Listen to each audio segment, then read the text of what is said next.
Bonjour tout le Bonjour. monde. Comme vous pouvez le voir, aujourd'hui j'ai remplacé Fabien par Rémi, qui est bon, un barbu, à lunettes, et brun, donc du coup ça change pas grand chose.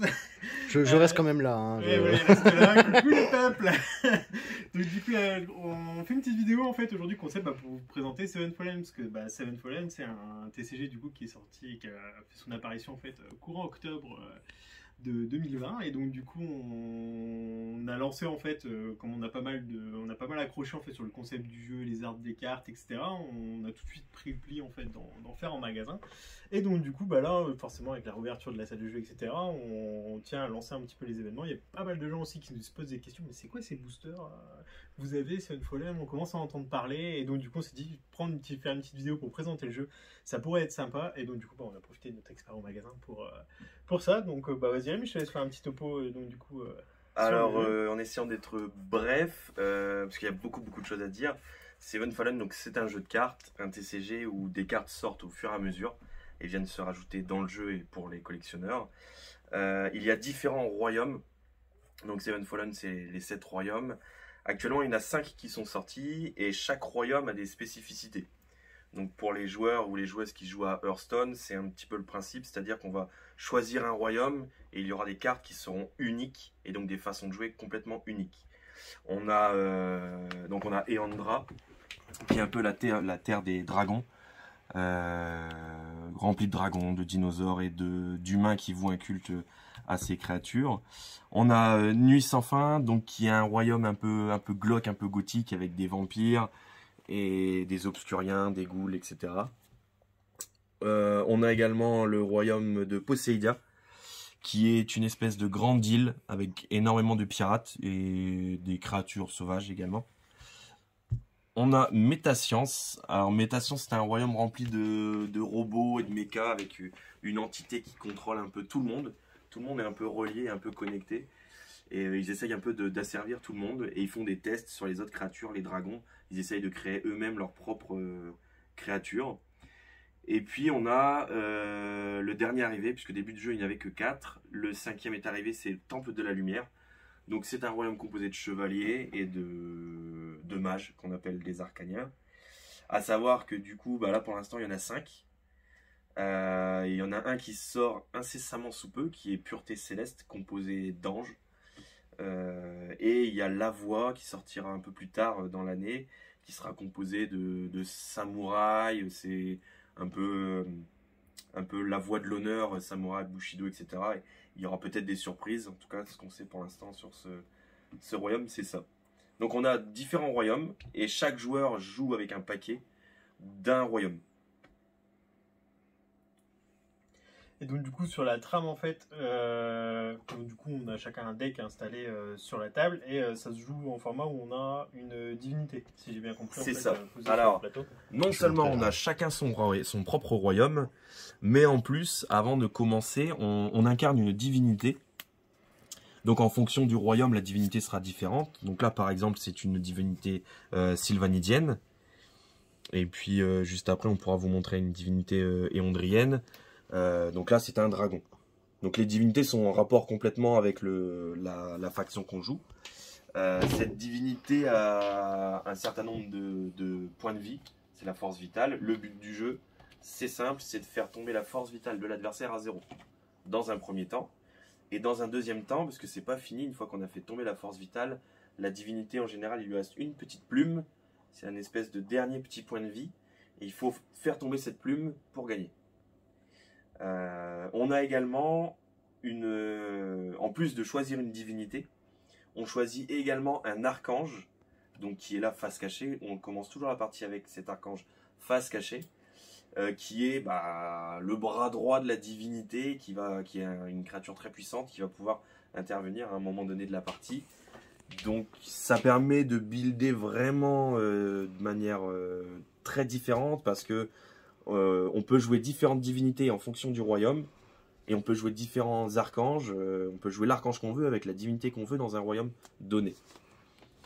Sachant qu'il y a quand même des synergies. Par exemple, la divinité pirate, on va plutôt avoir tendance à jouer l'archange qui est fort pour les pirates. Du coup il y a déjà plusieurs divinités de sortie par Ouais, royaume. il y a plusieurs divinités par royaume pour en avoir un peu pour tous les goûts, parce que par exemple, Eandra qui est devant moi, on a un peu une façon de jouer qui est flamme, donc on va essayer de tout brûler. On a une façon de jouer qui va être gel, on va essayer de geler, de temporiser. Et il y a une façon un peu hybride où on va jouer un peu des dragons qui font les deux, flamme et gel, et aussi les humains qui leur vouent un culte.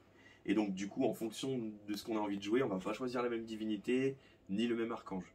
Et c'est ça qui est vraiment intéressant dans le jeu, en fait, c'est la diversité, et puis c'est le fait d'avoir des choses complètement différentes, quoi.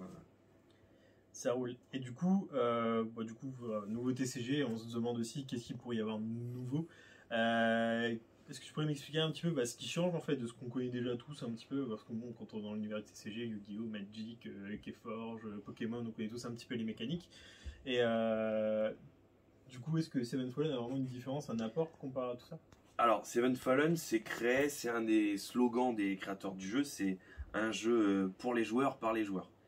La personne qui travaille sur le game design des cartes, ils sont plusieurs, mais il y en a un principalement, ce sont tous d'anciens joueurs en fait, qui ont joué un peu à tout, à la fois Yu-Gi-Oh, Pokémon, Magic, etc.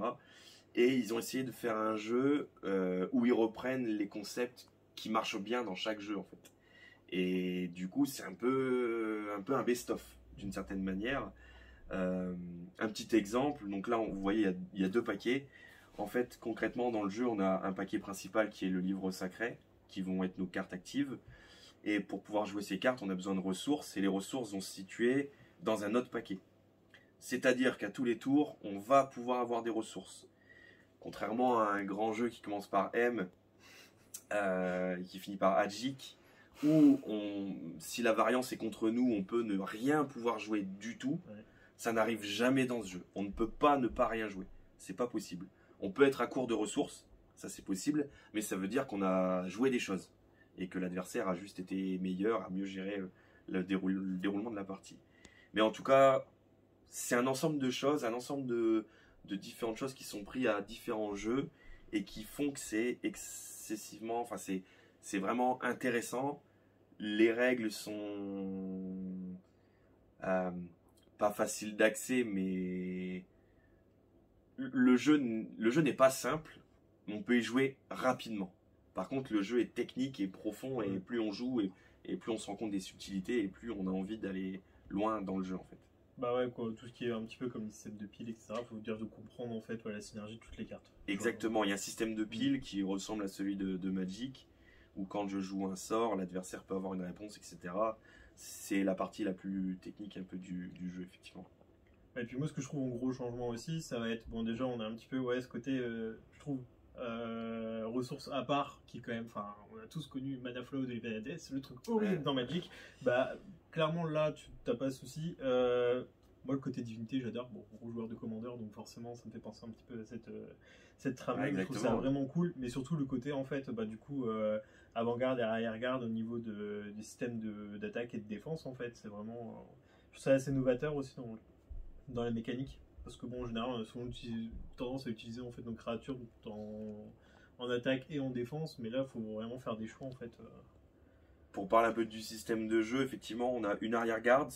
Tous les anges qu'on va mettre en arrière-garde vont servir à défendre. Ils vont être considérés bloqueurs. Si on veut par contre pousser et attaquer, ce qui est le but du jeu, puisque c'est quand même d'aller taper la divinité adverse, il va falloir les monter en ligne de feu. Et en ligne de feu, elles ne défendent plus en fait. Donc c'est des choix à faire, etc. Puis il y a aussi une petite règle, en ligne de feu, on prend double dégâts quand on se fait attaquer. Donc ça veut dire qu'on peut attaquer, mais on se fait punir derrière si notre créature est encore là.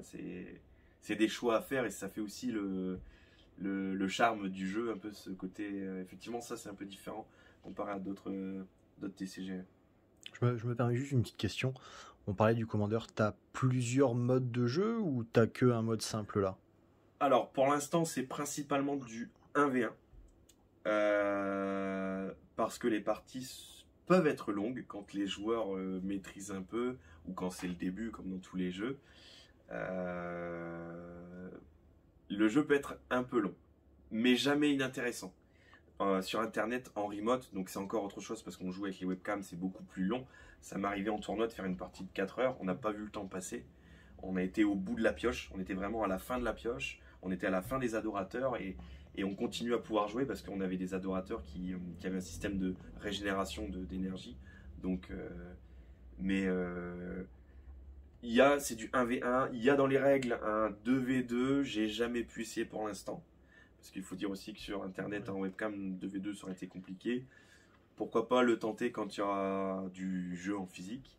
Et par contre, les créateurs ont bossé sur un mode solo, en mode un peu défi. Alors, pour l'instant, ils ont fait un solo qu'ils désignent comme facile. C'est pas non plus pour les débutants. C'est pas en jouant en solo qu'on se fait la main, mais c'est quand on a envie de manipuler les cartes, on a un peu de temps, mais on n'a pas d'adversaire, puis il n'y a personne en ligne pour jouer.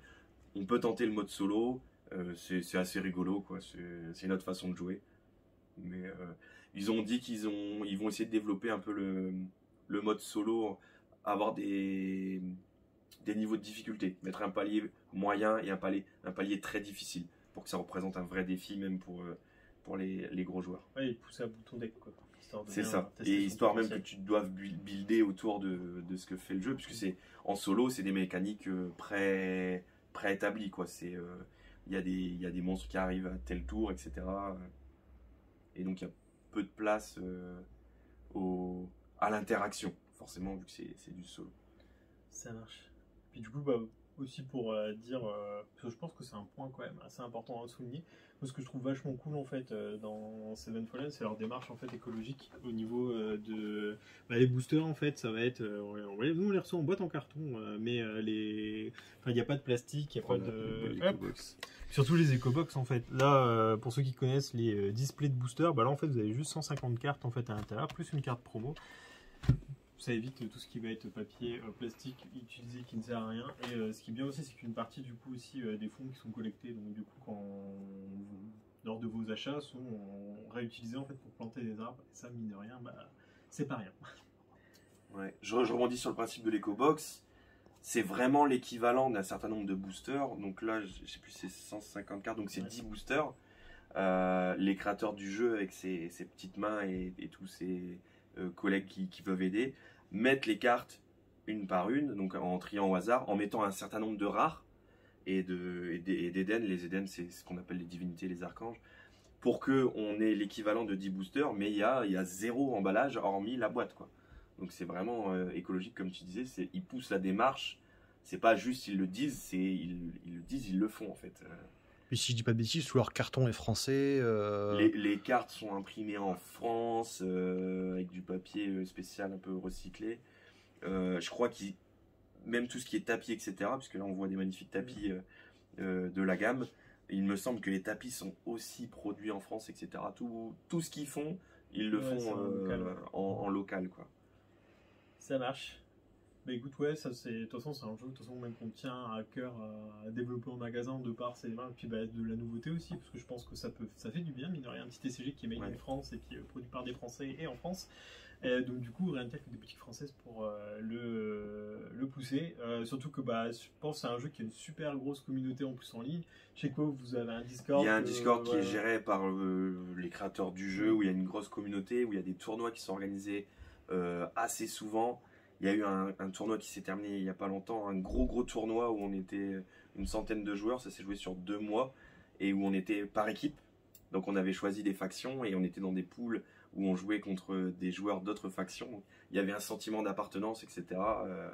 Et puis les créateurs du jeu n'hésitent pas, ils jouent le jeu, ils mettent des lots, ils ont mis des lots pour les participants, pour les gagnants, etc.